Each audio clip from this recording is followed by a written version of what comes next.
Ben 20 senelik burada bir esnafım. Bu pandemi süreci Allah'ın izniyle bu pandemi sürecinden artık normalleşme dönemine geçtik. Yani artık bu hastalıktan kurtulduk, bu illetten kurtulduk. Bu günden itibaren artık ekonomik düzeyde daha güzel şeyler, daha olumlu şeyler bekliyoruz.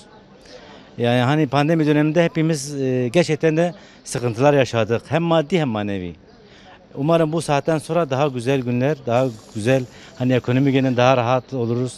Artık borçlarımızı, ondan sonra taksitlerimizi, kredilerimizi güzel bir şekilde artık veririz. Destek veriyorum tabii. Hani insanlar ister istemez biraz rahatlar, biraz feraha kavuşur. Esnaf açısından artı esnafın dışında çalışan kesim. Mesela lokantacı olsun, kahveci olsun, restoran olsun. Bunlar işçiler hep boştaydı.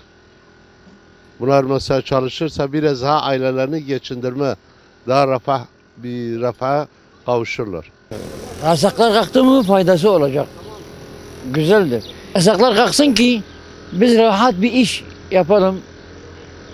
Doğru bir iş yapalım. Ekmeğimizi çıkartalım. Çoluk çocuğumuza götürelim. Güzel bir olay. Yasakların kalkmasını hep herkes istiyor. Vatandaş istiyor, millet istiyor, esnaflar istiyor. Yani güzel bir olaydır. Yani yasaklar bizi perişan etti. Ekmeğe muhtaç etti. Yani kalkmasının nedeni herkes rahat eder yani. Yani yasaklar olduğu zaman iş yapamıyoruz. Vatandaş olarak, esnaf olarak geliş gidiş köylülerin gelmemesi çok mağdur durumdayız. Yani yasakların kalkması iyi olur yani.